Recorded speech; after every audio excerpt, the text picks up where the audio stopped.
वालेकुम रहमतुल्लाहि व बरकातुहू। आवाज़টা একটু বাড়িয়ে রাখবেন।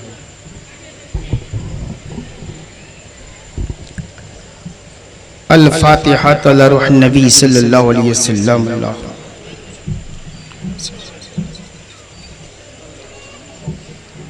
गौसुल आज़म बमने बेसरो सामा मदद क़िबला दी मदद काफ़ा ईमा मदद बाग़िदा बला उफ्ताद कस्ती ज़ैफ़ा सिकस्तरा तो फुस्ती बेहक़ ख्वाजा उस्मान हारूनी मदद कुनिया मुईनुद्दीन चिश्ती।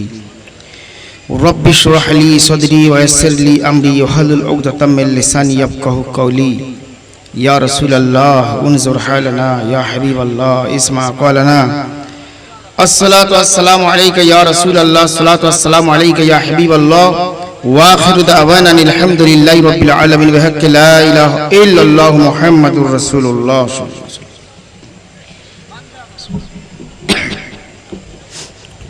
लकल हम्द या अल्लाह। अस्सलातु वस्सलामु अलैका या रसूल अल्लाह। अल्हम्दुलिल्लाह अल्हम्दुलिल्लाह नहमदुहु व नस्तईनुहु व नस्तगफिरुहु व नु'मिनु बिही व नतवक्कलु अलैहि व नऊज़ु बिल्लाहि मिन शुरूरि अनफुसिना व मिन सय्यिआति अअमालिना। मन यहदिहिल्लाहु फला मुदिल्ल लहु व मन युद्लिलहु फला हादिय लहु। व नशहदु अन ला इलाहा इल्लल्लाहु वहदहु ला शरीक लहु व नशहदु अन्न सय्यदना व मौलाना व गौसना व गियासना वसनदना व मलजाना मुहम्मदन अब्दुहु व रसूलुहु। फ़क़द क़ाल अल्लाहु तआला फ़ी किताबिहिल क़दीम इहदिनस सिरातल मुस्तक़ीम। सदक़ल्लाहुल अज़ीम। وقال الله تعالى في آية أخرى إن الله وملائكته يصلون على النبي يا أيها الذين آمنوا صلوا عليه وسلموا تسليما اللهم صل على مولانا محمد وعلى آل سيدنا اللهم صل على سيدنا مولانا محمد وعلى آل سيدنا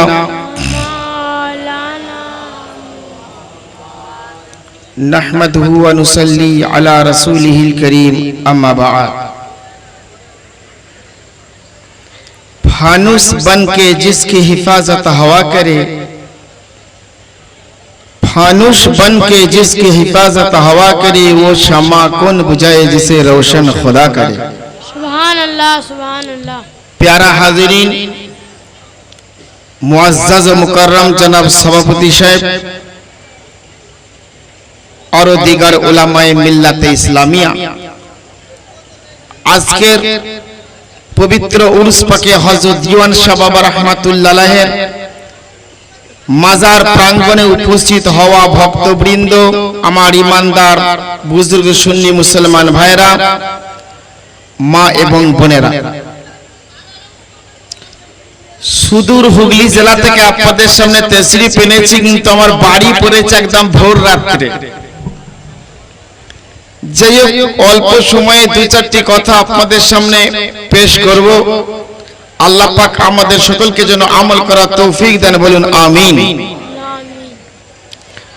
আমার পূর্ববর্তী বক্তা হযরতুল আল্লাম আতিকুজ্জামা কাদির সাহেবের মুখ থেকে আল্লাহর ওলিদের শান শুনছিলেন। প্রত্যেকটা সুন্নি মুসলমান মানেই পীর ভক্ত। জোরে বলুন সুবহানাল্লাহ। সুবহানাল্লাহ। আপনারা বাঙালি তো, সব বাংলা বুঝছেন তো? প্রত্যেকটি সুন্নি মুসলমান মানে সে পীর ভক্ত। পীর মানে অরিজিনাল খাঁটি পীরের ভক্ত। তা নাহলে পৃথিবীতে তো অনেক ভণ্ড পীরের ছড়াছড়ি, উনিও বলে গেছেন আপনাদের সামনে। তা ভাই, পীর কাকে বলে আর মুরিদ কাকে বলে, এ সম্পর্কে আমি কয়েকটি কথা আপনাদের সামনে রাখবো সংক্ষিপ্ত টাইমে। আমার আলা হযরত ইমাম আহলে সুন্নাত আজিমুল বরকত হুজুর ইমাম আহমদ রাজা কাদেরী বরকতি আলাইহি রহমত ও রিদওয়ান মালফুজাতের মধ্যে বলেছেন, আমার আলা হযরতকে জিজ্ঞাসা করা হলো, হুজুর মুরিদ কাকে বলে? আমার আলা হযরত জবাব দিয়েছিলেন, শোনো, হযরত মখদুম আহমদ ইয়াহইয়া মুনিরি রহমাতুল্লাহ আলাইহি বিহারে ওনার মাজার শরীফ আছে। তো ওনার এক মুরিদ এক সময় নৌকা চড়ে নদী পার হচ্ছিলেন। তো নৌকাতে পার হতে হতে হঠাৎ তুফান এসে যায়। তুফান আসার সাথে সাথে নৌকা উল্টে যায়। এ মুরিদ তুফানের মধ্যে পড়ে হাবুডুবু খাচ্ছে। তো হাবুডুবু খেতে খেতে নিজের পীরকে স্মরণ করছে, এই আমার মুর্শিদ, তুমি আমাকে রক্ষা করো। তো হঠাৎ একটা দরিয়ার ভিতর থেকে নুরানি হাত জাহির হলো, নুরানি হাত একটা প্রকাশ হলো, আর আওয়াজ আসছে, এই হাতটা ধরে নাও, নাজাত পেয়ে যাবে, তুমি রক্ষা পেয়ে যাবে, হেফাজত হয়ে যাবে। ये मुरीद डूबते डूबते जिज्ञासा করছে, এটা কার হাত? তো আওয়াজ আসছে, আমি খিজির আলাইহিস সালাতু ওয়াস সালাম। বলুন সুবহানাল্লাহ। খাজা খিজিরের নাম শুনেছেন? পানির উপর আধিপত্য যার। বলছে আমি হযরত খাজা খিজির আলাইহিস সালাম।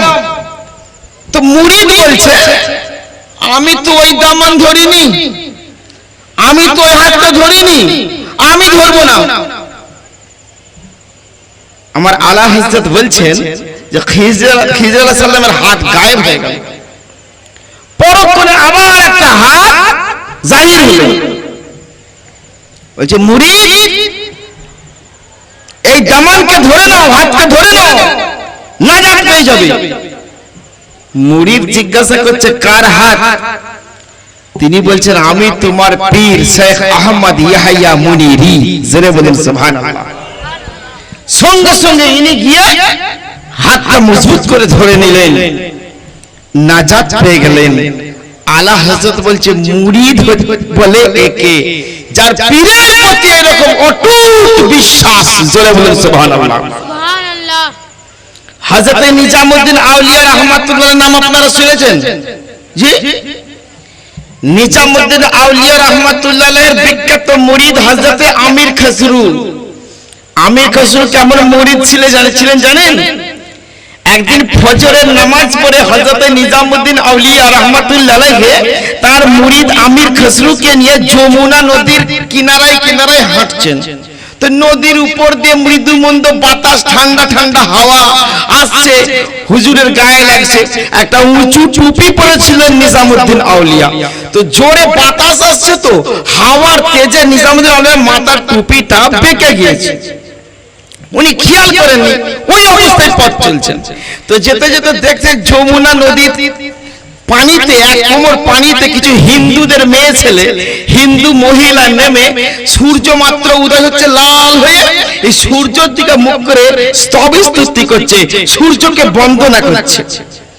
তা আল্লাহর ওলি নিজামউদ্দিন আউলিয়া রাহমাতুল্লাহ আলাইহি আমির খসরুকে বলছে, আমির খসরু, কিবলায়ে হর মাযহাব আলাদা আলাদা। এরা আবার এটাকে কেবলা করে মযহাবের, এরা আলাদা কেবলা করেছে। প্রত্যেক মজহবের কেবলা আছে, এরা আবার সূর্যকে কেবলা মনে করে দিকে স্তবস্তুতি করছে। ছন্দ দিয়ে উনি বললেন কিবলায় হার মাযহাব আলাদা আলাদা আছে। তো নিজামউদ্দিন আউলিয়া বলছেন আমির তুমি তো কবি মানুষ, তুমি তো শায়ের মানুষ, তো তুমি এর পরের ছন্দটা মিল দিয়ে দাও। তা আমির খসরু বলছে কিবলায় মন্দর কুজা তেরা আমার কেবলা হচ্ছে ওটা বাতাসে যার মাথা টুপি রেখে দিয়েছে। একবার জোরে বলুন সুবহানাল্লাহ। অর্থাৎ বলতে চাইলেন ও আমার পীর মুর্শিদ, আমার কেবলা হচ্ছেন আপনি, আমার কাবা কিবলা হচ্ছেন আপনি। খলিলুল্লাহ কাবা, ও তো শাহেরি বদনি কাবা, ও তো জিসমানি কাবা। মুর্শিদে কামিল হচ্ছে আপনার রূহানি কাবা। একবার জোরে বলুন সুবহানাল্লাহ। মুর্শিদে কামিল এচ্ছে রূহানি কাবা। তা হযরত নিজামউদ্দিন আউলিয়া রাহমাতুল্লাহ আলাইহি উনি বলেছিলেন, ওনার বিখ্যাত মুরিদ আমির খসরু। তো নিজামউদ্দিন আউলিয়ার সময় আরেক পীর ছিলেন हजरत शाह रुकनुद्दीन रहमतुल्लाह अलैह, बहुत बाकमाल शख्सियत, बहुत कामिल व्यक्ति हजरत रुकनुद्दीन। উনি এত বড় বুজুর্গ ছিলেন, ইন্তেকাল করার আগে বলে গেছেন যে আমার ইন্তেকাল করার পর আমার লাশটাকে, ডেড বডিটাকে যখন খাটিয়া করে বয়ে নিয়ে যাওয়া হবে, যারা আমার খাটিয়াতে কাঁধা লাগাবে, আল্লাহর সঙ্গে আমার এক শর্ত হয়ে গেছে, তাদেরকে আল্লাহ জান্নাতি বানিয়ে দেবেন। একবার জোরে বলুন সুবহানাল্লাহ। বেলায়েতের পাওয়ার হচ্ছে এটা, পীরের পাওয়ার হচ্ছে এটা, আল্লাহর ওলিদের পাওয়ার হচ্ছে এটা। হযরত রুকনুদ্দীন উনি বলছেন আমার জানাজার খাটিয়াতে যারা কাঁধা লাগিয়ে দিবে আল্লাহ পাক তাদেরকে জান্নাতি বানিয়ে দিবেন। সুবহানাল্লাহ। তো দেশের মানুষ সব কাঁধা লাগাবার জন্য দৌড়াচ্ছে, ফিরি ফিরি ফকটিয়া জান্নাত পাওয়া যাবে কি কম কথা, এই সব মানুষ দৌড়াচ্ছে। আর হযরতে আমির খসরু রহমাতুল্লাহ আলাইহি নিজামউদ্দিন আউলিয়ার দরবারে চুপ করে বসে আছে। তো হযরতে নিজামউদ্দিন আউলিয়া এসে জিজ্ঞাসা করছে আমির, হযরত রুকনুদ্দীন ইন্তেকাল করেছেন, তুমি যাবে না? বলে হুজুর না আমি এখানে আছি। বলে আরে রুকনুদ্দীন রহমাতুল্লাহ ঘোষণা করেছেন যে জানাজায় শরীক হবে, যে ওরা কাঁধা লাগাবে সে জান্নাতি হয়ে যাবে। তো জান্নাত নেবার জন্য এত লোক যাচ্ছে, তো তুমি যাবে না? হযরত আমির খসরু বলছে হুজুর যদি জান্নাত নিতে হয় তো আমি আপনার কাছ থেকে নেব, ও রুকনুদ্দীনের কাছ থেকে নেব না। একবার জোরে বলুন সুবহানাল্লাহ। যদি জান্নাত নিতে হয় আপনার কাছ থেকে নেব, রুকনুদ্দীনের কাছ থেকে নেব না। এ হচ্ছে পীর, এ হচ্ছে মুরিদ। পীরের ভক্ত মুরিদ মানে কে? যে মুরিদ পীরের প্রতি তার অটল বিশ্বাস, অটুট আস্থা থাকবে, তাকে বলে পীর। আল্লাহর ওলিদের সঙ্গে সম্পর্ক কেটে দেবার এই জামানাটায় ভীষণভাবে প্রচার চলছে। অথচ আপনাদের সামনে যে আয়াতে কারিমা পেশ করেছিলাম, ইহদিনাস সিরাতাল মুস্তাকিম, খোদা গো তুমি আমাদেরকে সঠিক পথে চালাও। দেখুন নবী মুস্তাফা বলছেন আমার উম্মতের দাবি কামনেওয়ালারা 73টা দল হবে। নবী বলেন কুল্লুহুম ফিন্নার ইল্লা মিল্লাতাও ওয়াহিদাতান, সবাই জাহান্নামী হবে একটা দল ছাড়া। সাহাবারা জিজ্ঞাসা করছেন নবী গো সেই জান্নাতি দলটা কারা?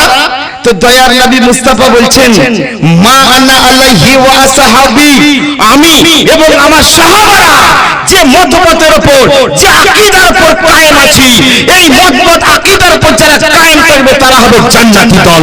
একবার জোরে বলুন সুবহানাল্লাহ। সুবহানাল্লাহ, সুবহানাল্লাহ। আপনারা বলুন বুকে হাত দিয়ে, নবী তো বললেন 73টা দল হবে, 72টা জাহান্নামী হবে। আচ্ছা এই 72টা দলের ভিতরে কেউ কি নামাজি হবে না? কি গো রোজাদার হবে না?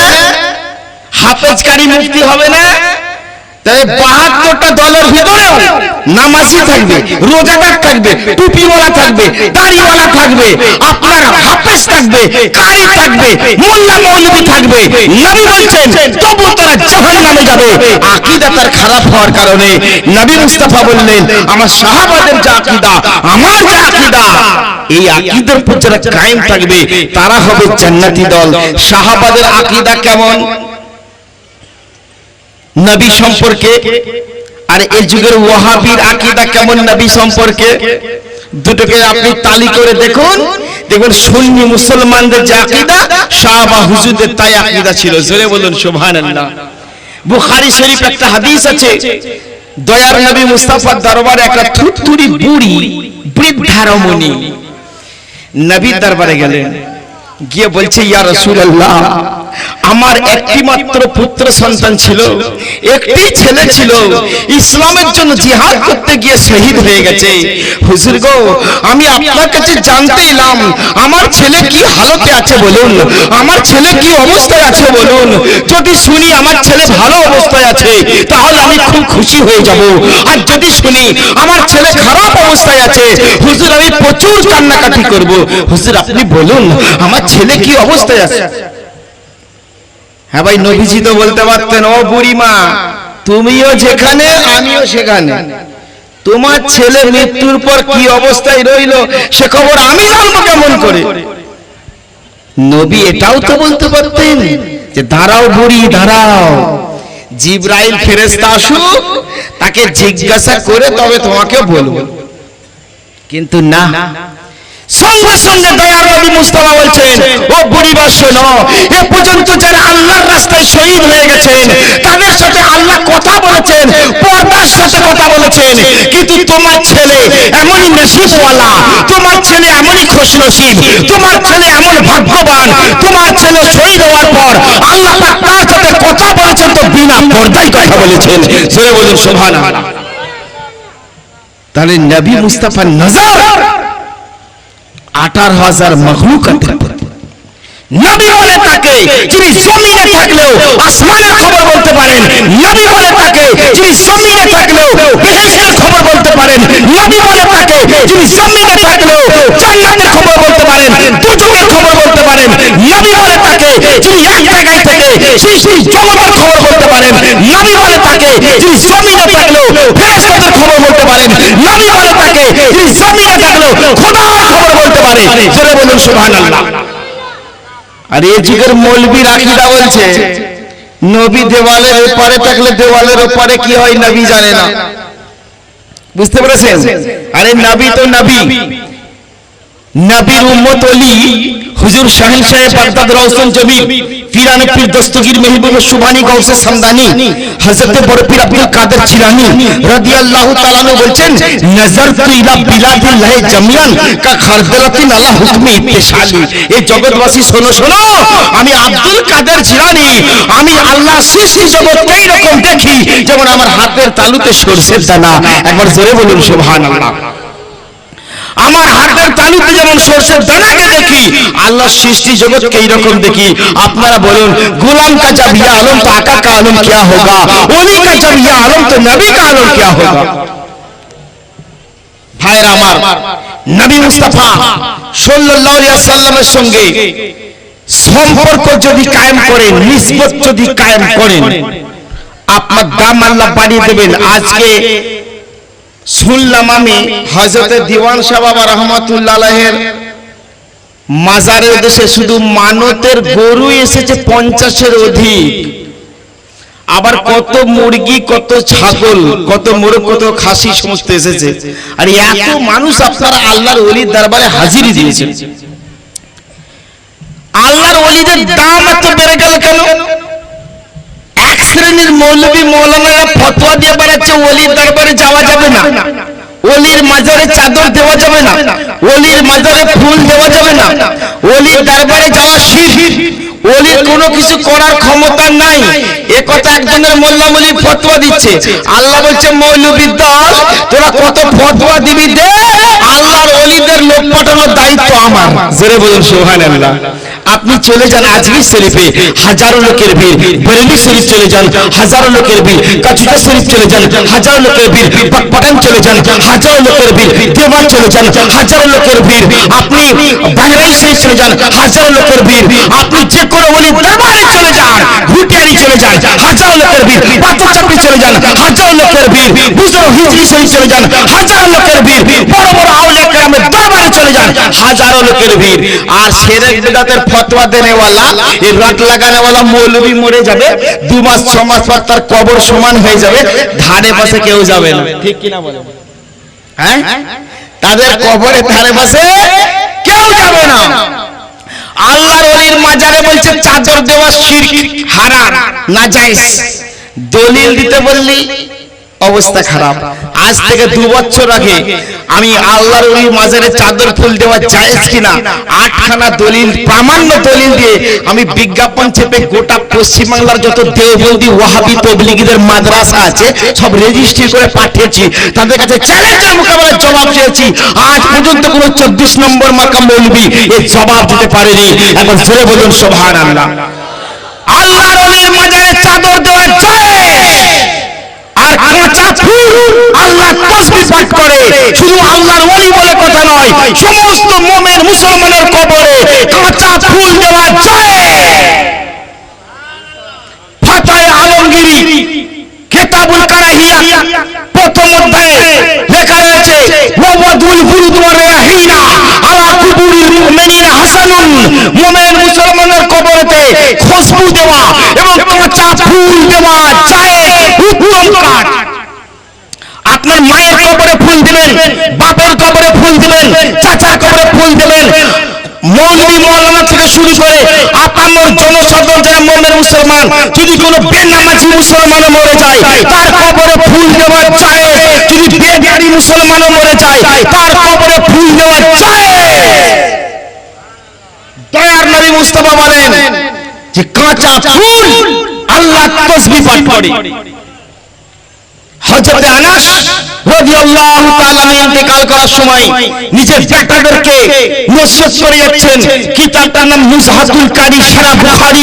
তাতে লিখছে নবীর বিখ্যাত সাহাবী হযরত আনাস রাদিয়াল্লাহু তাআলা আনহু ইন্তেকাল করার সময় তার ছেলেদেরকে বলছে, বেটারে আমার কবরে কাঁচা ফুল দিতে যেন ভুলে যেও না। তার কারণ আমি নবীকে বারবার বলতে শুনেছি কাঁচা ফুল আল্লাহ তাসবিহ পাঠ করে। একবার জোরে বলুন সুবহানাল্লাহ।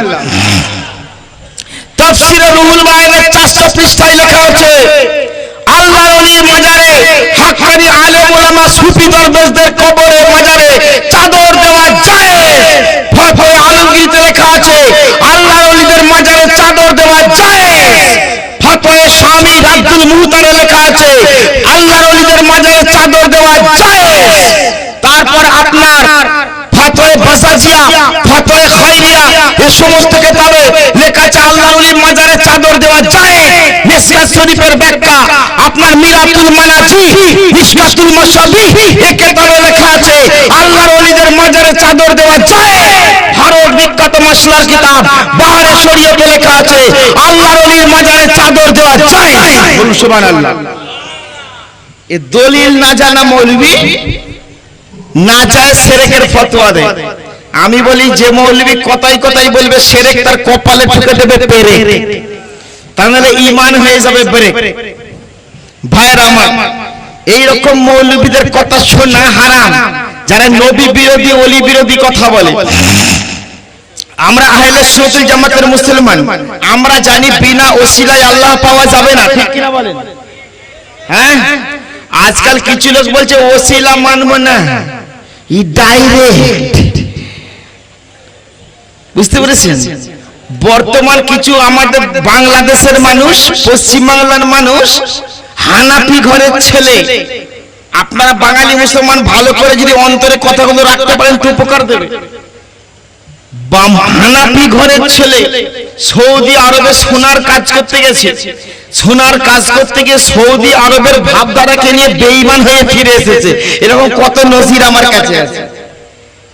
এমন অনেক লোককে বলতে শোনা গেছে সৌদি আরবে মিলাদ কিয়াম নাই, আর তোমরা বাংলায় খালি কিয়াম কিয়াম করো। সৌদি আরবে উরুস নাই, ফাতিহা নাই, আর যত উরুস ফাতিহা খালি ইন্ডিয়ায়। বলছে না? আচ্ছা বলুন তো সৌদি আরব ইসলামের দলিল? দয়ার নবী মুস্তাফা বিদায় হওয়ার সময় বলে গেলেন, তোমাদের কাছে আমি রেখে গেলাম আল্লাহর কোরআন, আমার হাদিস, আহলে বায়াতকে রেখে গেলাম। যদি তোমরা এদেরকে মজবুতি সুরে ধরতে পারো, বিশ্বের কোন শক্তি, কোন ক্ষমতা তোমাদেরকে পথভ্রষ্ট করতে পারবে না, তোমাদেরকে গোমরা করতে পারবে না। আর দুটো রক্ষীকে যদি ছেড়ে দাও দাও কিংবা দুটোকেই যদি ছেড়ে দাও তোমরা পথভ্রষ্ট হয়ে যাবে। নবী তো বলতে পারতেন যে তোমাদের জন্য সৌদি আরবকে রেখে যাচ্ছি, আরবের লোকেরা যা করবে তোমরা তাই করো। নবী তো বলতে পারতেন যে তোমাদের জন্য মক্কা শরীফ রেখে যাচ্ছি গো, মক্কার লোকেরা যা করবে তোমরাও তাই করো। নবী তো বলতে পারতেন যে তোমাদের জন্য মদিনাকে রেখে যাচ্ছি, মদিনার লোকেরা যা করবে তোমরা তাই করো। বোঝা গেল মক্কা শরীয়তের দলিল নয়, মদিনা শরীয়তের দলিল নয়, সৌদি আরব শরীয়তের দলিল নয়, শরীয়তের দলিল হচ্ছে কোরআন, হাদিস, ইজমা, কিয়াস। জোরে বলুন সুবহানাল্লাহ। এটা হচ্ছে শরীয়তের দলিল। মক্কার লোকেরা কি করবে তোমাকে তাই করতে হবে। মক্কা ও সৌদি আরবে, আরব জানতে এজিদেরও তো কর্তৃত্ব হয়েছিল, তাহলে এজিদকে মানতে হবে। হুসেন তো জান্নাতের সর্দার, ইমাম হাসান তো জান্নাতের সর্দার। আর আল আমনু আল উলাতে হাদিস নকল করেছেন ইমাম আহমদ রাজা যে জান্নাতের গেটে মাওলা আলীকে দাঁড় করিয়ে দেওয়া হবে। একবার জোরে বলুন সুবহানাল্লাহ। জান্নাতের গেটে মাওলা আলী, জান্নাতের ভিতরে সরদারি চলছে ইমাম হাসান হোসেনের। তাহলে আহলে বাইতের সাথে দুশমনি করে নামাজ পড়ে কপালে কালো ঘেটা দাগ ফেলে জান্নাতে যেতে পারবে? হ্যাঁ, আহলে বাইতের সাথে দুশমনি করে জান্নাত যাওয়া যাবে না। ভাইরা আমার, তাহলে বোঝা গেল আল্লাহর ওলিদের সঙ্গে সম্পর্ক রাখতে হবে। আমরা আহলে সুন্নাতুল জামাতের মুসলমান, আমরা জানি যে ওসিলা ছাড়া আল্লাহ পাওয়া যাবে না। আমার আলা হযরত বলেছেন মিল নেই सकता खुदा पीर का ওসিলা छोड़कर, मुमकिन नहीं चाहिए छत पे जीना छोड़कर। যেমন সিঁড়ি ছেড়ে ছাদে উঠতে পারবে না, তেমন বিনা পীরের ওসিলায় আল্লাহ পাওয়া যাবে না। সুবহানাল্লাহ সুবহানাল্লাহ। আজকাল কিছু লোকের ধারণা বলে বিনা ওসিলাই চলে যাব। ওসিলা মানে মাধ্যম। আচ্ছা, নিচে থেকে উপরে উঠতে গেলে একটা মাধ্যম লাগে কিনা আপনারা বলুন। হ্যাঁ, প্রত্যেকটা মানুষ নিচে থেকে উপরে গেলে কি করে যাবে? সিঁড়ি, কমসে কম বাঁশের মই কিংবা যাই কিছু একটা মাধ্যম চাই। এ কি লাফিয়ে খুঁজে উঠবো বলবে নাকি? আর হনুমানরা বাঁদররা কি বলবো? সিঁড়ি নেব না, আমি লাফিয়ে লাফিয়ে উঠবো। তাহলে যারা প্রকৃত মনুষ্য যাদের মধ্যে আছে এ তারা বলবে ওসিলা চায়, আর হনুমান মার্কা বাঁদর মার্কারা বলবেন না, আমি লাফিয়ে কুদিয়ে যাবো। ভাইরা আমার, তাহলে বোঝা গেল নিচে থেকে উপরে উঠতে গেলে ওসিলা লাগে, মাধ্যম লাগে। আর যদি আপনি একটা ছাদের কার্নিসে গোড়ায় বসে থাকেন, আপনাকে যদি ঠেলে দেওয়া হয়, কোনো মাধ্যম লাগবে নিচে পড়ার জন্য? ডাইরেক্ট পড়ে যাবে। তাহলে বোঝা গেল পথ দুটো, একটা ডাইরেক্ট একটা ইনডাইরেক্ট। ডাইরেক্ট পথটা কেমন? উপর থেকে নিচে যাওয়া যায়, নিম্নগামী হওয়ার পথ। আর ইনডাইরেক্ট যেটা মাধ্যম পথটা, সেটা নিচে থেকে ঊর্ধ্বগামী হওয়ার পথ। এবার জোরে বলুন সুবহানাল্লাহ। নিচে থেকে উপরে যাওয়ার পথ। তাহলে আল্লাহর ওলিদের ওসিলা অবশ্যই আমাদের লাগবে। আল্লাহর ওলিদের সঙ্গে সম্পর্ক আপনার কায়েম করলে আপনার দাম বেড়ে যাবে। যেমন গৌস খাজার সঙ্গে, দিওয়ান বাবার সঙ্গে, মুর্শিদে কামিলের সঙ্গে আল্লাহর ওলির সঙ্গে যদি সম্পর্ক কায়েম করে আপনার দাম বেড়ে গেল। আচ্ছা, এই একটা মনে করুন চাদর, এই একটা চাদর, এটা শাল, বাজারে কিনতে গেলে মনে করুন 200-500 টাকা দাম। কিন্তু বলুন, এটাকে আপনি বাজারে 500 টাকা দিয়ে কিনলেও কোনো মানুষ এতে চুমা দিবে না, বুসা দেবে না। দামি জিনিস কি কেউ চুমু খাবে? কিন্তু 100 টাকা দামের চাদর যদি মাজারে চলে যায় সব চুমা দেবে। জোরে বলুন সুবহানাল্লাহ। কেন? নিসবত, সম্পর্ক, এর দাম বেড়ে গেল। তারপর দেখুন, বাজারে একটা 500 টাকা মিটারের দামের ছিট কাপড়, আপনি তাদের চুমা খাবেন না। কিন্তু 20 টাকা মিটারের একটা কাপড় দিয়ে যদি কোরআন শরীফের জুজদান গেলাপ তৈরি করা হয়, তো গোটা বিশ্বের মুসলমান কোরআন শরীফে খোলার আগে, আউযু বিল্লাহ পড়ার আগে, বিসমিল্লাহ শরীফ পড়ার আগে ওই জুজদানটাই চুমা খাবে। একবার জোরে বলুন সুবহানাল্লাহ। কেন? না, এর সম্পর্ক কোরআনের সাথে হয়ে গেছে। তাহলে বোঝা গেল সম্পর্ক এমন একটা জিনিস মানুষকে কোথা থেকে কোথায় নিয়ে চলে যায়। ভাইয়েরা আমার, এজন্য আপনাকে আল্লাহ বলছে ডাইরেক্ট আসতে পারবি না, ভায়া হয়ে আয়। আচ্ছা, ফরজ তো আল্লাহর, কি ও ফরজ কি? একটু জবাব দাও। ফরজ কার? সুন্নত রাসূলুল্লাহ। আচ্ছা বন্ধু, সুন্নত আগে না ফরজ আগে? সুন্নত আগে। আপনি দেখুন একটা বাচ্চা ছেলে, আমাদের নাম আহলে সুন্নাত, আমাদের নাম আহলে ফরজ না, আহলে সুন্নাত, আহলে সুন্নাতুল জামাত। একটা বাচ্চা ছেলে যখন মায়ের পেট থেকে ভূমিষ্ঠ হয় তার জন্য কোনো ফরজ কাজ আছে? ও কবে সাবালক হবে তবে তার উপর নামাজ ফরজ হবে, তার উপর রোজা ফরজ হবে। আর বাচ্চা বয়সে দুগ্ধপোষ্য শিশু, দুধ খাওয়া বাচ্চা, এর উপর কোনো ফরজ কাজ আছে? ফরজের সঙ্গে দেখা সাক্ষাৎ নাই, নবীর সুন্নাত চালু হয়ে গেছে। জোরে বলুন সুবহানাল্লাহ। বেটা ছেলে হোক বেটি ছেলে হোক তার কানে আজান দিতে হবে, এই আজান দেওয়াটা ফরজ নয়, আমার নবীর সুন্নাত। জোরে বলুন সুবহানাল্লাহ। বাচ্চা ছেলেদের ইসলামী নাম রাখতে হবে, এই ইসলামী নাম রাখাটা ফরজ নয়, নবীর সুন্নাত। দেখুন ফরজের সঙ্গে দেখা নাই, নবীর সুন্নাত চালু হয়ে গেছে, তাহলে বোঝা গেল সুন্নাত আগে ফরজ পরে। তারপর আকিকা করবেন, আকিকা করা ফরজ না সুন্নাত? সুন্নাত, এখানেও সুন্নাত। তারপর ছেলেটা মেয়েটা যখন সাবালক হলো তারপর নামাজ ফরজ হলো। আচ্ছা নামাজ যখন ফরজ হলো, নামাজ পড়তে গেলে ওযু করতে হবে কি না হবে না? বিনা ওযুতে নামাজ হবে? আমার রাসূল বলেছেন আল ওযু মিফতাহুস সালাত ওয়াস সালাতু মিফতাহুল জান্নাত। ওযু হচ্ছে নামাজের চাবিকাঠি আর নামাজ হচ্ছে বেহেশতের চাবিকাঠি। তো ওযু করতে হবে। ওযুতে কয়টা ফরজ? কয় ফরজ? অনেক মুসলমান খবর রাখে না, দুঃখের বিষয় এটা। মুসলমানের ছেলেকে যদি জিজ্ঞাসা করে এই ছেলে বল দেখিনি সচিন তেন্ডুলকর এ পর্যন্ত কতগুলো সেঞ্চুরি করেছে, গুনে গুনে বলে।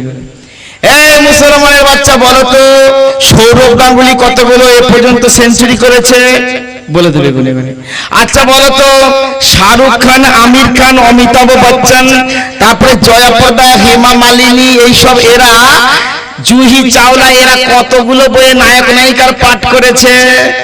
মুসলমানের ছেলে গুনে গুনে বলে দেবে।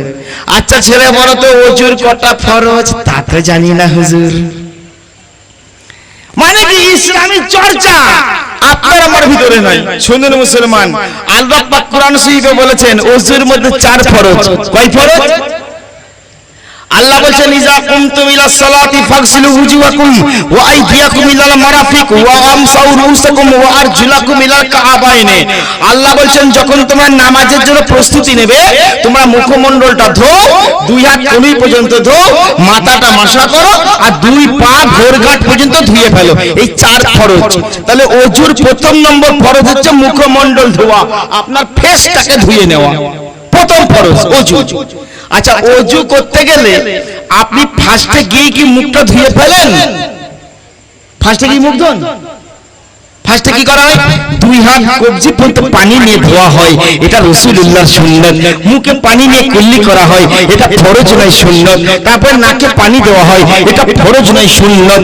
এখানেও সুন্নাত আগে। তাহলে ওযু দিয়েও আমার আল্লাহ বুঝিয়ে দিলেন বান্দারে তুই যদি আমার কাছে আসতে চাস তো ভায়া রাসূল, জোরে বলুন সুবহানাল্লাহ। তারপর নামাজ। আচ্ছা নামাজ আপনি পড়তে যাবেন, ফজরের নামাজ পড়বেন, সুন্নাত আগে না ফরজ আগে? জোহরের নামাজ পড়তে যাবেন, সুন্নাত আগে না ফরজ আগে? আসরের নামাজ পড়তে যাবেন, সুন্নাত আগে না ফরজ আগে?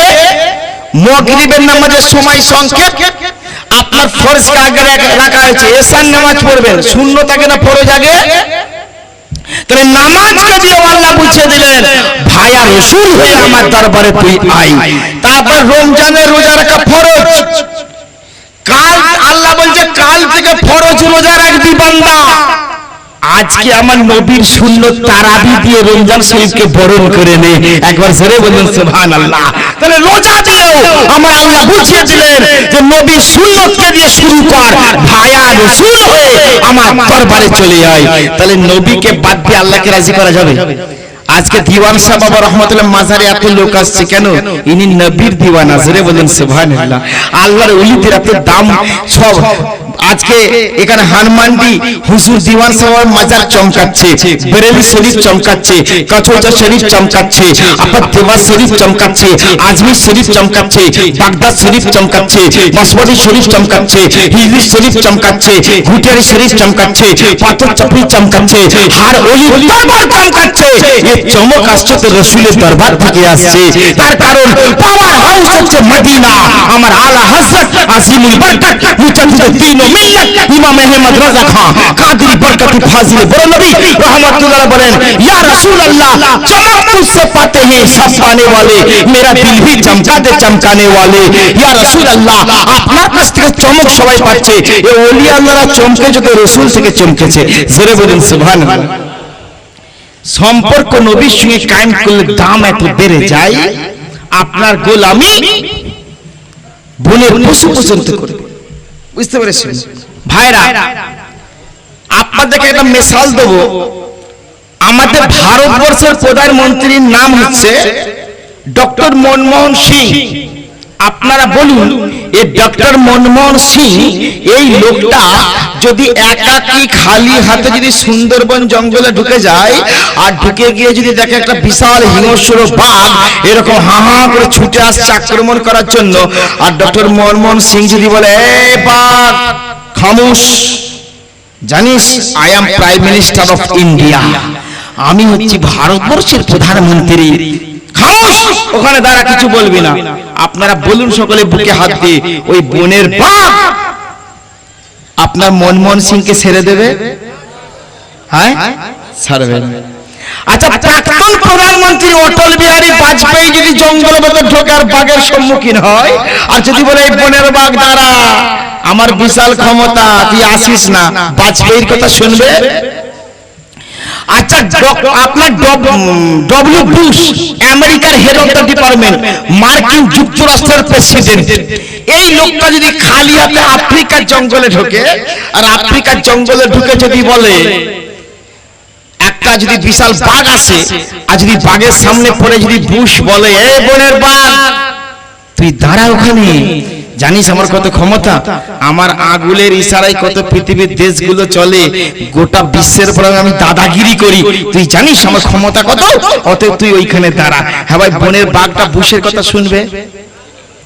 তাহলে যে বনের বাঘ বুশের কথা শুনবে না, ভারতের প্রাইম মিনিস্টারের কথা শুনবে না, নবী মুস্তাফার সঙ্গে যারা মুহাম্মদের নিসবত কায়েম করেছে, মুহাম্মদের সম্পর্ক কায়েম করেছে, এই বনের বাঘ তাদের গোলামি করেছে, বনের বাঘ তাদের তাবেদারি করেছে। এবার জোরে বলুন সুবহানাল্লাহ। রাসূলুল্লাহ এক সাহাবী হযরতে সাফিনা রাদিয়াল্লাহু তাআলা আনহু, হযরত সাফিনা রাদিয়াল্লাহু তাআলা আনহু, উনি একবার সাহাবাদের কাছ থেকে দল ছুটে, শুধু রোম প্রদেশের ঘটনা, ওখানে গেছিলেন। তো উনি সাহাবাদের সঙ্গে দল ছুটে একবার একাকী হয়ে পড়েছিলেন। একাকী হয়ে উনি পথ হারা, দিকভ্রান্ত হয়ে পড়েছিলেন। কোন দিকে যাব ঠিক করতে না পেরে মেন রাস্তা ছেড়ে দিয়ে সাইড রাস্তা ধরে জঙ্গলের পথে চলে গেছেন। খানিকটা গিয়ে, অনেক সময় মানুষ দেখবেন বিদেশে গিয়ে না রাস্তা ভুল হয়ে যায়। বারবার কলকাতা যাওয়া লোক ওই মাঝে মাঝে দেখবেন কোন একটা তালতলার গলির ভিতর ঢুকে বুঝতে পারে না যে রাস্তাটা রিপন স্ট্রিটে গেছে না ধর্মতলায় গেছে। বুঝতে পেরেছেন? হয় কি না? অনেক লোক বিদেশে গিয়ে কোনটা পূর্ব কোনটা পশ্চিম বুঝতে পারে না, হয় কি না? তো হযরতে সাফিনা রাসূলুল্লাহ সাহাবী, উনি দিকভ্রান্ত হয়ে, দিশেহারা হয়ে জঙ্গলের পথে চলে গেছেন। গিয়ে দেখছে, এই তো রাস্তা ভুল করে ফেললাম, একদিকে একটা বিশাল পাহাড় আর সামনে একটা বিশাল জঙ্গল, কি করি, এই তো পথ ভুল করে আমি জঙ্গলের পথে চলে এসেছি। হঠাৎ হযরত সাফিনা দেখছেন একটা বিশাল বাঘ, মানুষের গন্ধ পেয়ে একটা বিশাল বাঘ আক্রমণাত্মক মনোভাব নিয়ে, আগ্রাসী মনোভাব নিয়ে আক্রমণ করার জন্য, হামলা করার জন্য হযরত সাফিনার দিকে এগিয়ে আসছে। সেই সময় সাফিনার কি দরকার ছিল? আল্লাহর কাছে সাহায্য চাও, আল্লাহ গো আমাকে বাঘের হাত থেকে বাঁচাও, চিৎকার মেরে বলা দরকার ছিল। হ্যাঁ, তা কিন্তু করেননি। আমার রাসূলের নামের দোহাই দেওয়া যারা নাজায়েজ বলেছো, শোনো, বিপদে পড়ে গৌস ও খাজাকে স্মরণ করা যারা নাজায়েজ শিরক বলেছো, কান খাড়া করে শোনো, রাসূলুল্লাহ সাহাবী হযরতে সাফিনা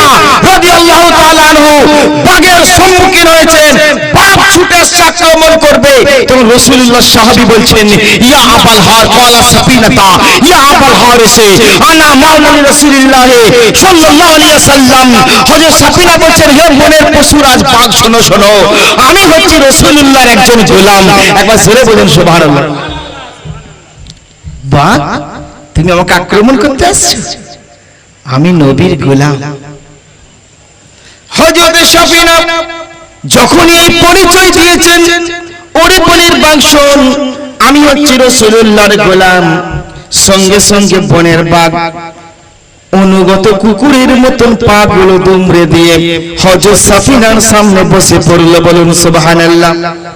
হযরত সাফিনা বলেন বাঘটা অনুগত কুকুরের মতন বসে পড়ি লেজটা হেলাতে দুলাতে লাগলো আর নিজের মুখটা ঘাটটা ঘুরিয়ে ঘুরিয়ে আকারে ইঙ্গিতে আমাকে বলতে লাগলো হুজুর আপনি তো পথ ভুল করেছেন, আপনি আমার পিঠেতে চড়ে বসুন, আপনাকে আমি মেন রূপে পৌঁছে দিয়ে আসি। হযরত সাফিনা বলেন আমি সেই বাঘের পিঠে চড়ে বসলাম, তখন এই হিংস্র বাঘ আমাকে পিঠে করে নিয়ে গট গট গট গট করে করে একেবারে মেন রাস্তায় পৌঁছে দিল। মেন রাস্তায় গিয়ে বাঘটা দাঁড়িয়ে পড়েছে। আমি সাফিনা বাঘের পিঠ থেকে নামছিলাম না, মনে মনে ভাবছিলাম এই বাঘটা বুঝি আমাকে নিয়ে আরো দূরে অগ্রসর হবে। আমি যখন বাঘের পিঠ থেকে নামছিলাম না, বাঘ তখন নিজের পিঠটা এইরকম হেলাচ্ছে আর দোলাচ্ছে, ঘাড় ঘুরিয়ে আমাকে ইশারায় বলল হুজুর আপনি এবার আমার পিঠ থেকে নেমে পড়ুন, আপনাকে তো আমি মেন রুটে পৌঁছে দিয়েছি, আপনার তো আর পথ হারাবার কোনো ভয় নাই। হুজুর আমি আর দূরে অগ্রসর হতে পারবো না, আমি আর দূরে যেতে পারবো না, তার কারণ এবার যদি আমি দূরে চলে যাই আমি লোকালয়ের ভিতরে পৌঁছে যাব, মানুষরা দলবদ্ধ হয়ে সংঘবদ্ধ হয়ে আমাকে অ্যাটাক করতে পারে, আক্রমণ করতে পারে, এই জীবনের আশঙ্কায় আমি করছি হুজুর আপনি এবার আমার পেট থেকে নেমে পড়ুন। হযরত সাফিনা উনি যখন বাঘের পেট থেকে নেমে পড়লেন, বাঘ তখন আল্লাহর নবীর সাহাবীর কদম বসি করে কদম পাকে চুমা দিয়ে পুনরায় জঙ্গলের পথে রওনা হয়ে গেল। একবার জোরে বলুন সুবহানাল্লাহ। চিন্তা করে দেখুন মুসলমান, যে বনের বাঘ বুশকে ছেড়ে কথা কয় না, বাজপাইকে ছেড়ে কথা কয় না, দেশের কোন মিনিস্টারকে ছেড়ে কথা কয় না, রাসূলের সঙ্গে যে সম্পর্ক নবীর গোলামির খাতায় যে নামটা উঠে গেছে তার গোলামি তাবেদারি বনের বাঘ পর্যন্ত করে। অনেক আল্লাহর ওলিদের বাঘ ওলিরা বাঘের উপর সওয়ার হয়ে ঘুরে বেরিয়েছে, আপনারা শুনেননি কেন? তাদের এত দাম। নবী বলছেন যে খোদার হয়ে যায় খোদা তার হয়ে যায়, আর খোদা যার হয়ে যায় কুল কায়নাত কালাতা তাবে বানিয়ে দেন। জোরে বলুন সুবহানাল্লাহ। আজকে দিওয়ান সাহেব বাবা রাহমাতুল্লাহ মাজার শরীফে এত লোক এসেছেন, এটাও কারণ নবীর গোলামির খাতায় হুজুরের নাম উঠে গেছে, তাই এনার দাম বেড়ে গেছে, ঠিক কিনা বলেন? আচ্ছা আল্লাহর ওলিদের কাছে কোনো কিছু চাওয়া জায়েজ কি না জায়েজ? এই যুগের দুপাতা পরা মৌলবী ফতোয়া দেয় যে খাজার কাছে চাওয়া না জায়েজ। আমার কাছে একটা ওয়াহাবি মৌলবীর ক্যাসেট আছে, বর্ধমানের বিখ্যাত এক বক্তা ওয়াজ করেছে, তাতে কি বলেছে জানেন? বলছে খাজার মাজারে যে দোয়া চাওয়া আর উই ঢিবির সামনে দোয়া করা দুটোই বরাবর। জোরে বলুন নাউজুবিল্লাহ। খাজার মাজারের সামনে গিয়ে দোয়া চাওয়া আর একটা মাটির ঢিবি উই ঢিবি তার সামনে দোয়া করে দুটাই বরাবর। হ্যাঁ ভাই, এ কথা যে বলবে তার ঈমান থাকবে? হ্যাঁ, আল্লাহ বলছেন মান আদালি ওলিয়ান ফাকাদ আযানতুহু বিল হারবি, আমার ওলির সঙ্গে যে দুশমনি করবে আমি আল্লাহ তার সঙ্গে জিহাদ ঘোষণা করব, যুদ্ধ ঘোষণা করব। ওলির দুশমনি করে আর নবীর বিয়াদবি করে যদি নামাজ পড়া হয়, আমল করা হয়, কোন আমল কবুল হবে না। নামাজ পড়ে পড়ে জাহান্নামে যাবে, রোজা রেখে রেখে জাহান্নামে যাবে, হজ করে করে জাহান্নামে যাবে, টুপি পরে পরে জাহান্নামে যাবে, দাড়ি রেখে রেখে জাহান্নামে যাবে। আমার আল্লাহ রাব্বুল আলামিন বলেন আমিলাতুন নাসিবাতুন তাসলা নারান হামিয়া। এই পৃথিবীতে এমন কিছু মানুষ আছে যারা আমল করবে, কষ্ট করবে, কিন্তু যাবে সোজা জাহান্নাম। তার কারণে নবীকে বড় ভাই বলে নামাজ পড়ে বেহেশতে যাওয়া যাবে না, নবী কাজিমকে না জায়েজ বলে নামাজ পড়ে বেহেশতে যাওয়া যাবে না, আল্লাহর ওলিদের বেয়াদবি করে নামাজ পড়ে বেহেশতে যাওয়া যাবে না। আল্লাহর ওলিদের কাছে চাওয়া শিরক বলে নামাজ পড়ে বেহেশতে যাওয়া যাবে না। বলছে ওলির দরবারে চাওয়া যাবে না। আমি বলি মৌলবী, খোদাকে ছাড়া, খোদা ছাড়া অন্যের কাছে চাওয়া যদি জায়েজ হয়, গায়রুল্লাহ से मांगना अगर शिरक है तो मदरसे के चंदा के लिए शहर शहर नगर नगर डगडोर क्यों घूमते फिरते? যদি আল্লাহর ওলিদের কাছে চাওয়া না জায়েজ হয়, তো ये মৌলবী দল খালি ঘুরে বেড়াচ্ছে, মাদ্রাসার জন্য সাহায্য করো, টাকা দাও, পয়সা দাও, যাকাতের ইয়ে দাও, অমুক দাও, তমুক দাও। এগুলো কি শিরক হবে না? হ্যাঁ, আল্লাহর ওলিদের কাছে চাওয়া যায়। তার কারণ কোন সাধারণ মুসলমানও আল্লাহর ওলিকে আল্লাহ বলে না আর আল্লাহর সমতুল্য বলে না। সবাইকার ধারণা আল্লাহর ওলি হচ্ছেন আল্লাহর মাহবুব বান্দা। আল্লাহর তরফ থেকে উনি অনেক ক্ষমতা পেয়েছেন, সেই ক্ষমতা অনুযায়ী উনি আমাদের মনোবাসনা পূরণ করতে পারেন। একবার জোরে বলুন সুবহানাল্লাহ। মুসলমান ভাইরা আমার, দয়ার নবী মুস্তাফার এক সাহাবী নাম হচ্ছে হযরত রুবাইয়া রাদিয়াল্লাহু তাআলা আনহু। রাসূলুল্লাহর খিদমত করতেন, নবীর ওযুর পানি তুলে দিতেন। একদিন আল্লাহর নবী, দয়ার নবী এত খুশি হয়ে গেছেন, হযরত রুবাইয়াকে লক্ষ্য করে বলেন, সালবান মানি সালমিনি ইয়া রুবাইয়া, ও রুবাইয়া রে, তুমি আমার কাছে কিছু চেয়ে নাও।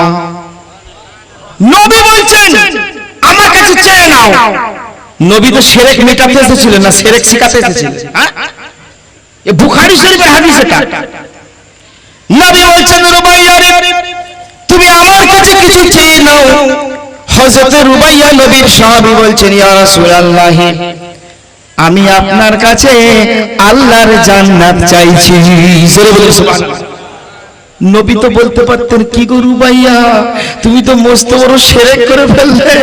বেহেশতের মালিক আল্লাহ, জান্নাতের মালিক আল্লাহ, আর তুমি আমার কাছে বেহেশতে চাইছো, তুমি আমার কাছে জান্নাত চাইছো। একথা বলতে পারতেন, কিন্তু না। যখনই হযরত রুবাইয়া বললেন, নবী গো, আমি আপনার কাছে বেহেশতে চাইছি, আমার দয়ার নবী বলছেন, রুবাইয়া তোমাকে বেহেশতে দিলাম, জান্নাত দিলাম, বলো বলো আর কিছু চাইবার আছে নাকি? আর যদি কিছু চাইবার থাকে আমার কাছে তুমি চেয়ে নাও। হযরত রুবাইয়া বলেন, ইয়া রাসূলুল্লাহ, আমি আর কিছু চাই না, শুধুমাত্র জান্নাত আপনার কাছে এই জন্য চাইলাম হুজুর, আমি জগতের বুকে থেকে আপনার যেমন খিদমত করতে পারছি, সেবা করতে পারছি, ওই রকম আমি জান্নাতের ভিতরে আপনার পাশে পাশে থেকে আপনার যেন খিদমত করতে পারি। একবার জোরে বলুন সুবহানাল্লাহ। তাহলে বোঝা গেল আল্লাহ ছাড়া নবীর কাছে, ওলিদের কাছে চাওয়া যায়। একজন বিখ্যাত ওলির নাম শুনুন, হযরতে বাহাউদ্দিন মুলতানি রহমাতুল্লাহ আলাইহি। ইনার মাজার আছে আপনার মুলতান শরীফে। উনি ছিলেন মুস্তাজাবুদ দাওয়াত। আল্লাহর কাছে যা দোয়া করতেন আল্লাহ সঙ্গে সঙ্গে কবুল করে নিতেন। বলুন সুবহানাল্লাহ। তো একটা মেয়ে ছেলে, মেয়ে মানুষ স্বামীর সঙ্গে ঘর কন্যা করতো, তার 4-5টা মেয়ে ছেলে হয়েছে, একটা বেটা ছেলে হয় না। সে লোকের মুখে শুনেছে হযরতে বাহাউদ্দিন মুলতানির দরবারে যদি যাই, উনি যদি দোয়া করে দেন তো আমার আল্লাহ বেটা ছেলে দেবেন। বলুন সুবহানাল্লাহ। তুই মেয়ে ছেলেটাকে 4-5টা মেয়ে ছেলে হয়েছে, স্বামী তো রেগে ফায়া বলে, দূর হারামজাদির বেটি, তুই খালি মেয়ে ছেলে বিউস, তুই খালি বেটি ছেলে বিউস, এবার যদি তোর মেয়ে ছেলে হবে না তবে তোকে 3 তালাক দিয়ে দেবো।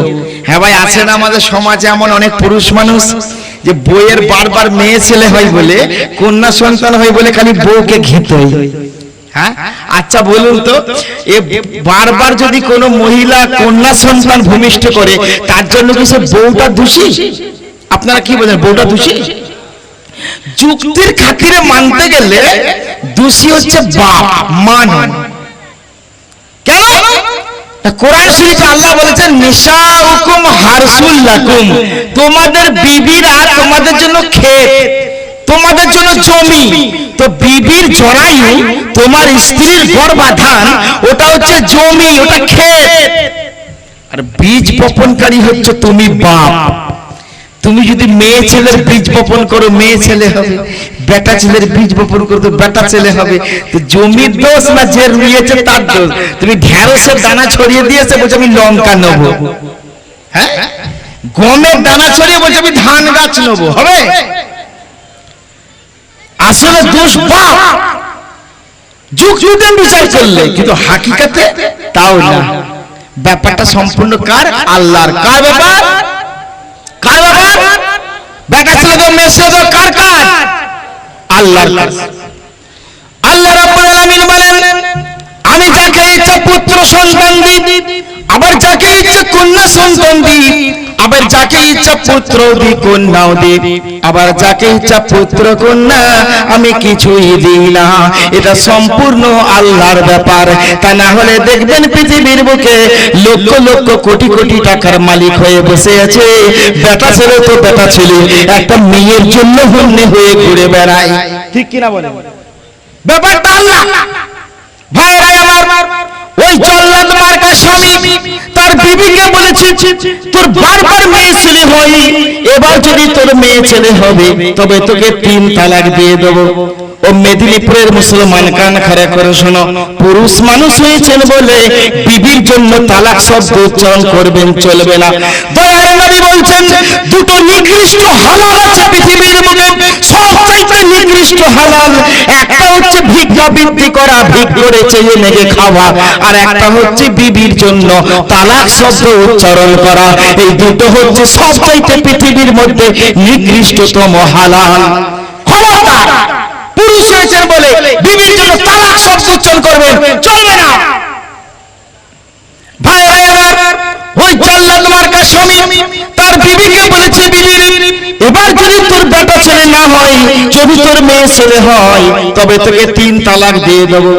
বেচারা মেয়ে ছেলেটি বড় চিন্তায় পড়ে গেছে, অন্তরটা বড় কেঁদে ওঠে, হারে এবার যদি আমার মেয়ে ছেলে হয় আমার স্বামী আমাকে তালাক দিয়ে দেবে। তাই ওই মেয়ে ছেলেটা হায়রান পেরেশান হয়ে আল্লাহর ওলি হযরত বাহাউদ্দিন মুলতানি রাহমাতুল্লাহের দরবারে গেছে। গিয়ে বলে হুজুর গো আমি আপনার দ্বারে এসেছি, আপনার দরবারে এসেছি, হুজুর আপনি আমার জন্য দোয়া করে দিন, আল্লাহ যেন আমাকে পুত্র সন্তান দান করেন। বলুন সুবহানাল্লাহ। আল্লাহর ওলি বাহাউদ্দিন মুলতানি বলছেন দাঁড়াও মা, আমি একটু মুরাকাবা করে দেখি আল্লাহ তোমার তকদিরে বেটা ছেলে লিখেছে কি লেখেন। তো উনি মুরাকাবায় বসেছেন। আল্লাহর ওলিদের মুরাকাবা কেমন? মৌলানা রুম বলছে লৌহে মাহফুজ আস পেশে আউলিয়া, লৌহে মাহফুজ যেখানে মানুষের তকদির লেখা থাকে আল্লাহর ওলিদের চোখের সামনে মওজুদ। জোরে বলুন সুবহানাল্লাহ। তো হযরত বাহাউদ্দিন মুলতানি মুরাকাবা থেকে বেরিয়ে ওনাকে বলছেন মা তুমি দুঃখ করো না মা, আমি তকদিরে তোমার লৌহে মাহফুজে তোমার তকদিরটা দেখে নিলাম, দেখলাম তোমার তকদিরে আল্লাহ পাক একটাও বেটা ছেলে লেখেননি, সব কটা মেয়ে, একটাও বেটা ছেলে তোমার তকদিরে নাই। তুমি সবর করো মা। কোরআন শরীফে আল্লাহ বলেছেন ইন্নাল্লাহা মা'আস সাবিরিন, সবরকারীদের সাথে আল্লাহ আছে, তুমি সবর করো। মেয়ে ছেলেটা চোখের পানি মুছতে মুছতে পীরের দরবার থেকে চলে যাচ্ছে, বাহাউদ্দিন মুলতানি দরবার থেকে, আর কাঁদতে কাঁদতে যাচ্ছে, আর মনে মনে ভাবছে এইসব পীরপন্থী সুন্নি মৌলবী মৌলানাগুলোর কথা একদম শোনা যাবে না। ওরা খালি বলে ওলির দরবারে গেলে কেউ খালি হাতে ফেরে না, খাজার দরবারে গেলে কেউ খালি হাতে ফেরে না, পীরের দরবারে গেলে কেউ খালি হাতে ফেরে না। কই আমার মনোবাসনা পূর্ণ হলো? এই যে আমি খালি হাতে ফিরে চলে যাচ্ছি, কই আমার মনোবাসনা তো পূর্ণ হলো না?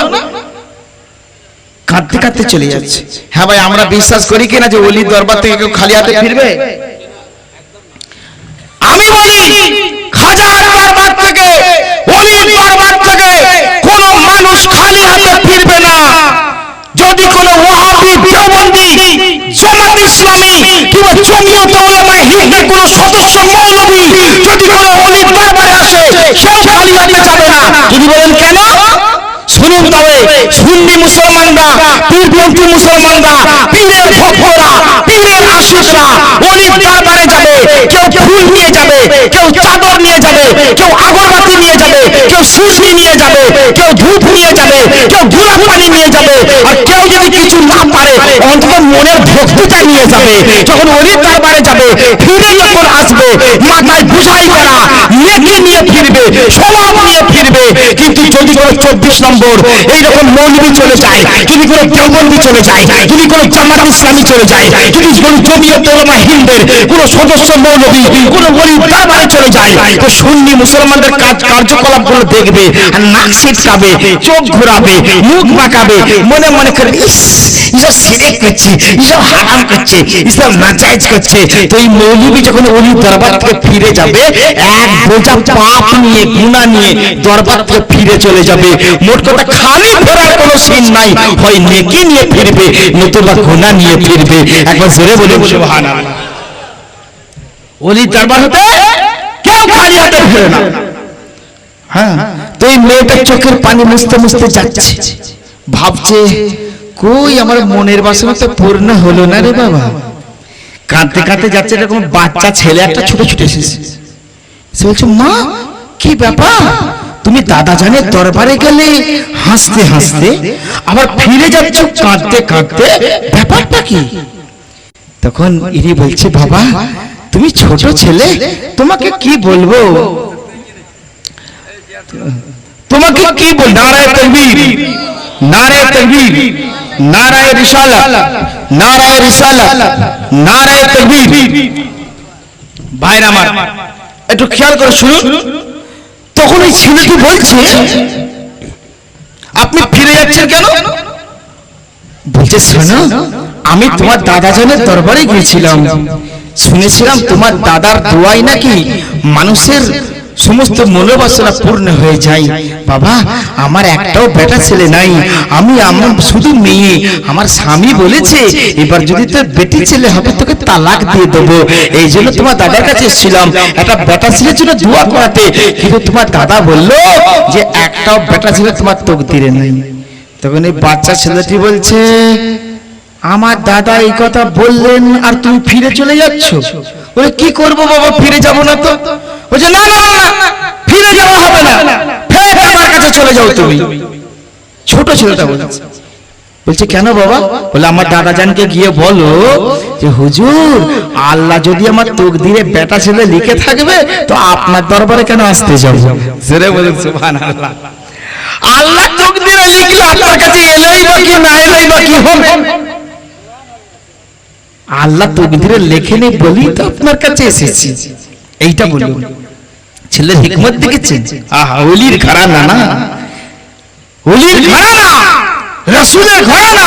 আমার আলা হযরত আজিমুল বরকত মুজাদ্দিদ ও মিল্লাত ইমাম আহমদ রাজা কা কাদির বরকতি ফাজিল বরেলভী আলাইহি रहमत और रिदवान বলছেন ইয়া রাসূলুল্লাহ तेरी नस्ल पाक में है बच्चा बच्चा नूर का, या रसूल अल्लाह तेरी नस्ल पाक में है बच्चा बच्चा नूर का, तू है आईने नूर, तेरा सब घराना नूर का।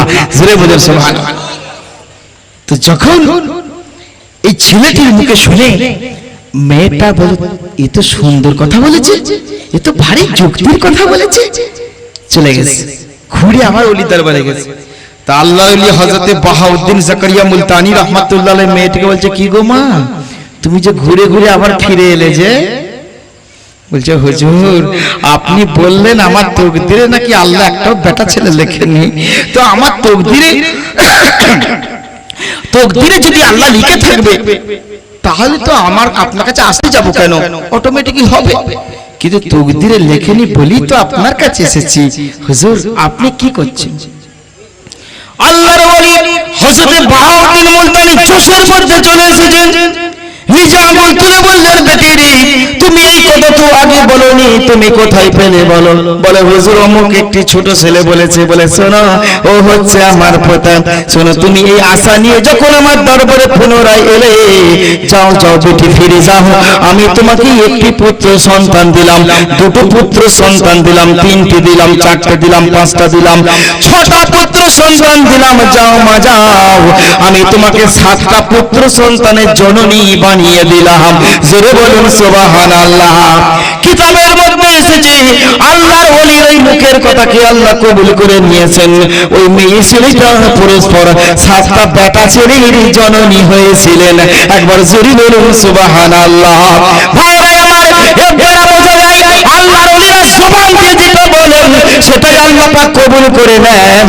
রব্বুল আলামিন আল্লাহ বলেন, যখন কোন ওলি বান্দা নফল ইবাদত করতে করতে আমার নৈকট্য লাভ করে যায়, আমার কুরব হাসিল করে, আমার সান্নিধ্য প্রাপ্ত হয়ে যায় রে, আমি আল্লাহ তার হাত চোখ কান হয়ে যায়, যে কান দ্বারা ওলি বান্দারা শোনে।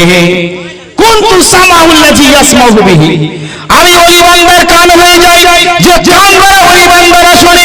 ও বাসারাউল্লাযী ইউবসিরু বিহি, আমি ওলি বান্দার চোখ হয়ে যাই, যে চোখ দ্বারা ওলি বান্দারা দেখে। ওয়া ইয়াদাহুল্লাতী ইয়াবতিশু বিহা, আমি ওলি বান্দার হাত হয়ে যাই, যে হাত দ্বারা ওলি বান্দারা কোনো কিছু ধরে। ওয়া রিজলাহুল্লাতী ইয়ামশি বিহা, আমি ওলি বান্দার পা হয়ে যাই, যে পা দ্বারা ওলি বান্দারা চলে। তারপর আল্লাহ বলছেন, ওয়া ইন সাআলানী লাউতিয়ান্নাহু, যখন আমার ওলি বান্দা আমার দরবারে কোনো প্রার্থনা করে, আমি আল্লাহ সঙ্গে সঙ্গে সেটা পূরণ করে ফেলি। জোরে বলুন সুবহানাল্লাহ। ওলির দোয়া সঙ্গে সঙ্গে আল্লাহ পাক রব্বুল আলামিন কবুল করে নেন। এই জন্য আমরা ওলির দরবারে আসি আপনার দোয়াটা কবুল করাবার জন্য। বুঝতে পেরেছেন? নিগাহে ওলি মে ও তাসির দেখি বদলতে হাজারো কি তকদীর দেখি। আল্লাহর ওলির নিগাহে করম করলে মানুষের তকদীরের লিখন বদল হয়ে যায়। আপনারা ইতিপূর্বে উলামাদের মুখে শুনেছেন যে গৌসে পাকের কাছে চোর এসেছে চুরি করতে, ফিরে যাচ্ছে কুতুব হয়ে, ওলি হয়ে। জোরে বলুন সুবহানাল্লাহ। এই জন্য আমি একটি মানকাবাত বলে সময় সংক্ষেপ, হাজরাতের জন্য মাইক ছেড়ে দেবো। গৌসে পাকের সাথে একটি মানকাবাত আমি পেশ করে দিই, আপনারা বুঝতে পারবেন আল্লাহর ওলিদের পাওয়ার কত। একবার সকলে বলুন সুবহানাল্লাহ। নারায়ে তাকবীর, নারায়ে তাকবীর, নারায়ে রিসালাত। গৌস কা দামান, খাজা কা দামান, পীর মুর্শিদ কা দামান। ভাই আমি একটি মানকাবাত বলছি, মাঝে মাঝে সুবহানাল্লাহ বলে দেবেন। আব্দুল কাদের জিলানী গো মেহবুবে সুবহানী, আব্দুল কাদের জিলানী গো মেহবুবে সুবহানী, সব পীরদের শিরোমণি কুতুবে রব্বানী। আব্দুল কাদের জিলানী গো মেহবুবে সুবহানী, সব পীরদের শিরোমণি কুতুবে রব্বানী। একবার দেখা দাও না বাবা, একবার দেখা দাও না বাবা, ও পীর লাসানী। আব্দুল কাদের জিলানী গো মেহবুবে সুবহানী, ধন্য আজি করো আমায় তোমার নেক নজরে, রহিমতেরি পানি বর্ষা ঝিম ঝিম করে। ধন্য আজি করো আমায় তোমার নেক নজরে, রহিমতেরি পানি বর্ষা ঝিম ঝিম করে। যেমন করে বর্ষাকালে, যেমন করে বর্ষাকালে ঝরে বাবা পানি। আব্দুল কাদের জিলানী গো মেহবুবে সুবহানী, সব পীরদের শিরোমণি কুতুবে রব্বানী। একবার দেখা দাও না বাবা, একবার দেখা দাও না বাবা, ও পীর লাসানী। আব্দুল কাদের জিলানী গো মেহবুবে সুবহানী, সব পীরদের শিরোমণি কুতুবে রব্বানী। আল্লাহর ওলির নজরেতে তকদীর বদলে যায়। বলুন সুবহানাল্লাহ। আল্লাহর ওলির নজরেতে তকদীর বদলে যায়, এক মুহূর্তে বদকার দেখো নেককার হয়ে যায়। আল্লাহর ওলির নজরেতে তকদীর বদলে যায়, এক মুহূর্তে বদকার দেখো নেককার হয়ে যায়। এ তো নয়নে তা বাবা, এ তো নয়নে তা বাবা, চরম সত্যবাণী। আব্দুল কাদের জিলানী গো